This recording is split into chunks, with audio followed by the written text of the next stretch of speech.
Se a verdade liberta, como Jesus disse, conhecereis a verdade vos libertará, a mentira naturalmente escraviza, faz de pessoas escravas desta mentira, e vai destruindo, vai amarrando, limitando as suas vítimas.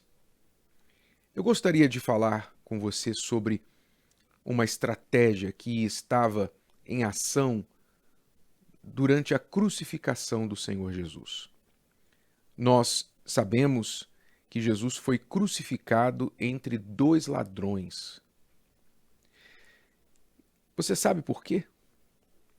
Isso não foi aleatório, inclusive isso era profético, mas tampouco acidental, não foi acidental. O que acontece? Jesus foi crucificado em um Monte Calvário, ou seja, um lugar alto, que ficava de frente para a cidade. Quem de Jerusalém olhasse poderia ver ali o Monte Calvário. Ele foi crucificado em um lugar altamente visível de vários pontos de Jerusalém para que todos vissem. Era proposital.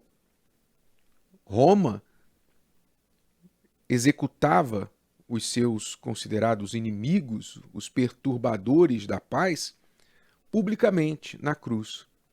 E no caso do Senhor Jesus, para que todos pensassem que ele também era ladrão, então ele foi crucificado entre dois ladrões. Naturalmente, a expectativa era que quem olhasse para o Calvário naquele momento e visse um ladrão à esquerda, um ladrão à direita, naturalmente o do meio também é ladrão. Então, foi uma estratégia de comunicação, de espalhar fake news, de influenciar a opinião pública sobre Jesus. Esse que vocês diziam que era bom, que está fazendo milagres e etc. Na verdade, ele é um ladrão. Olha só, ele é um malfeitor, como os outros que estão sendo crucificados junto com ele. Ou seja, a crucificação, a execução pública por meio da cruz, era, digamos, uma espécie de noticiário, digamos lá, de cidade alerta de Jerusalém. Não é? Todo mundo ficava sabendo, era o comentário da cidade. Todo mundo falava sobre quem tinha sido crucificado. E assim também, hoje, o mal continua repetindo a mesma estratégia. Você vê, por exemplo, o que fazem conosco, o que fazem com a Igreja Universal do Reino de Deus. E eu não falo aqui para defesa nossa, eu falo aqui para que você entenda como o mal continua trabalhando, não só contra nós, contra o Evangelho, mas contra você também. Porque quando você vê, por exemplo, um canal de notícias, um veículo de notícias, e você já deve ter percebido que são sempre os mesmos, não é? Sempre aqueles mesmos veículos, sempre aquelas mesmas mídias que falam mal. Por que será, né? Por que será que são sempre os mesmos? Quem é que está por trás? Quem é interessado em atacar tanto o Evangelho, a palavra, a igreja, etc. Mas quando você vê um canal, ou canais de notícias aí falando mal da Igreja Universal, do Bispo Macedo, etc., é a mesma estratégia que foi usada lá no Calvário, sendo usado nos dias de hoje. A mesma coisa. Igreja Universal é acusada disso, daquilo, né? Coloca-se a manchete. As pessoas muitas vezes não se dão conta que ser acusado é a coisa mais fácil que tem. Basta alguém apontar o dedo para você. Alguém pode chegar para você, apontar o dedo e falar: você é isso, você é ladrão, você é aquilo. Uma coisa é acusar, outra coisa é ser verdadeira a acusação, ser real o fato do qual está sendo acusado a pessoa. Mas as pessoas, como naturalmente não prestam atenção, não vão a fundo na história, não se inteiram dos detalhes, então acreditam, a Igreja Universal é isso, já não é mais acusada, já está condenada na opinião pública. Já está condenada na opinião pública. Por quê? Porque saiu no jornal. Não é? Então, assim acontece. Bispo Macedo soltou um pum. E o Ministério Público agora está investigando se ele tinha direito de soltar pum. Já abriu um inquérito para ver se ele tinha direito de fazer isso. É assim que acontece. Então, as palavras são usadas para influenciar a opinião pública, para que as pessoas condenem no tribunal de suas mentes aquela pessoa. Isso acontece com a igreja, isso acontece com os pastores da igreja, e não só nós, mas isso acontece com outras pessoas também. Aí você pode averiguar quantas pessoas tiveram sua reputação manchada, seus negócios destruídos por uma notícia falsa, por uma notícia maldosa. Destruídos. Tudo aquilo que trabalharam a vida toda foi destruído por causa de uma notícia errada. Então, mas graças a Deus por tudo isso, no que diz a nosso respeito, nós damos graças em tudo isso. Sabe por quê? Porque o Senhor Jesus disse assim: bem-aventurados sois vós, quando vos injuriarem e perseguirem, e mentindo disserem todo o mal contra vós por minha causa. Exultai e alegrai-vos, porque é grande o vosso galardão nos céus.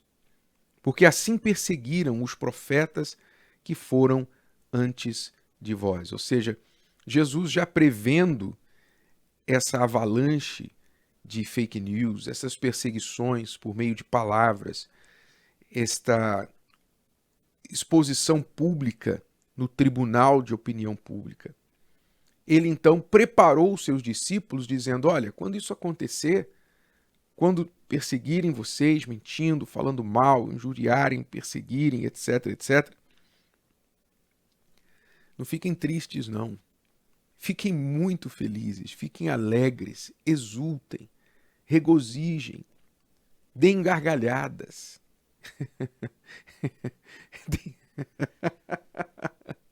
Deem gargalhadas, é isso mesmo. É isso mesmo. Pode dar gargalhada. Você que está sofrendo aí perseguição na sua família, você que desde que se voltou para a fé, os seus amigos, parentes, familiares falam que você agora é maluco, que você sofreu lavagem cerebral. Se falarem, estão falando isso de você, estão dizendo: você agora é bobo, você agora é trouxa, você é isso, você é aquilo. Estão falando tudo a seu respeito. Que legal, regozije-se, alegre-se. Agora você entende um pouquinho do que a gente passa. Agora você entende um pouquinho do que é estar desse lado de cá, não é? Mas você também, por outro lado, pode se alegrar porque você está encaixado nessa promessa do Senhor Jesus que disse: bem-aventurados, felizes. Você pode se encaixar nisso aqui. Agora você tem uma promessa dele que garante a você uma bênção por sofrer a fake news, por sofrer as mentiras, as perseguições. Então, alegre-se, não fique triste, não. O que você tem que se preocupar apenas é com a verdade que é o Senhor Jesus. Andar na verdade, andar no caminho reto, temer a Deus, fazer o que é certo diante dos olhos dele. E aquilo que os outros falam a seu respeito, por mais doloroso que seja, prejudicial, se Deus permite que alguma coisa aconteça, algum dano você sofra, alguma perda você sofra, não se preocupe, isso vai ser para o seu bem. Isso vai ser para provar a fé que você diz que tem. Se ela é verdadeira, então ela tem que passar por isso, porque Jesus foi chamado de beberrão, Jesus foi chamado de endemoniado, chefe dos demônios, ele foi chamado de aproveitador, ele foi acusado pelos próprios irmãos dele de estar buscando fama. Os irmãos de Jesus falaram para ele assim: você quer ficar famoso, você quer ficar famoso, então vai para Jerusalém. Vai para Jerusalém, já que você quer ficar famoso e tal. Jesus foi acusado por muita gente. Então, se você está sofrendo acusações, mentiras, por causa da sua fé, alegre-se, alegre-se. Saiba que o mal sempre vai usar a mentira como arma, mas nós usamos a verdade. e por a verdade sempre nos libertar, então, enquanto a gente estiver na verdade, a mentira não conseguirá nos escravizar. Mantenha-se na verdade. Fique atento, fique alerta. Não é porque uma Rede Bobo, não é porque uma falha de São Paulo, não é porque um site Urinol, não é porque uma revista cega está falando alguma coisa contra a sua fé que isso vai te abalar. Você vai manter a sua fé no Senhor Jesus, manter a sua fé na verdade, porque a verdade vai continuar te libertando, te livrando de todo o mal. Mas saiba, o mal trabalha com estratégia. Jesus foi crucificado entre dois ladrões por uma razão. Então, a esquerda é ladrão, a direita é ladrão. Com certeza ele é ladrão também. Assim, enganando e influenciando a opinião pública. Mas pare para pensar, pare para ouvir, para avaliar, para pesar. Em um mundo de fake news, em uma época de más notícias, de notícias falsas, de mentiras, em uma época de engano, você tem que vigiar muito bem o que entra nos seus ouvidos, o que é colocado diante dos seus olhos, o que e em quem você acredita. Gostou? Que tal ouvir de novo? Ouça quantas vezes precisar, até que este conteúdo faça parte de você.